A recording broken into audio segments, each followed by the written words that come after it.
question ouverte à mes abonnés qui ont une vulve et ou un vagin et ou un utérus. Présentement, je suis en train de préparer une série Green Flag, Red Flag de mon éducation médicale. Puis il y a un événement qui est arrivé lors de mon premier examen gynécologique que j'ai fait. Je ne sais même pas si c'est un Green Flag ou un Red Flag, honnêtement, de la personne qui m'enseignait. En gros, je faisais mon premier examen gynéco, j'étais un peu nerveux, mais je connaissais bien la technique. Puis je me suis toujours dit, moi, quand on me fait des procédures, que ce soit chez le dentiste, que ce soit au docteur, j'aime ça qu'on m'explique ce qui est en train de se passer. J'aime ça qu'on m'explique de manière comme objective.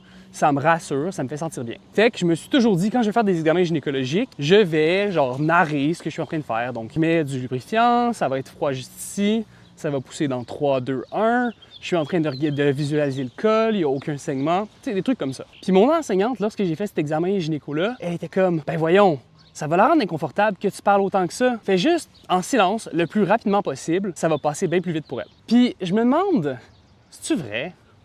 Honnêtement, j'ai adopté pas mal toutes les techniques lors d'un examen gynéco. C'est très dur d'avoir du feedback de la patiente directement parce que tu vas demander à ta patiente à qui tu viens de faire un examen gynéco, genre, pis comment c'était? Fait que c'est pour ça que je le demande un peu plus sur Internet. Est-ce que vous aimez ça, vous faire parler pendant un examen gynéco? De quoi? De ce qui est en train de se passer, de votre week-end? Ou est-ce que vous préférez le silence absolu?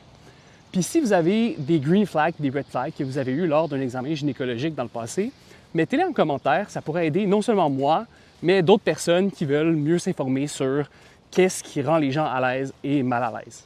C'est vraiment important pour moi de faire un bon examen gynécologique parce que même s'il y a un moment d'ambiguïté ou un moment que la personne est comme « je suis pas sûr », ça peut changer la confiance avec ton patient pour les années qui viennent.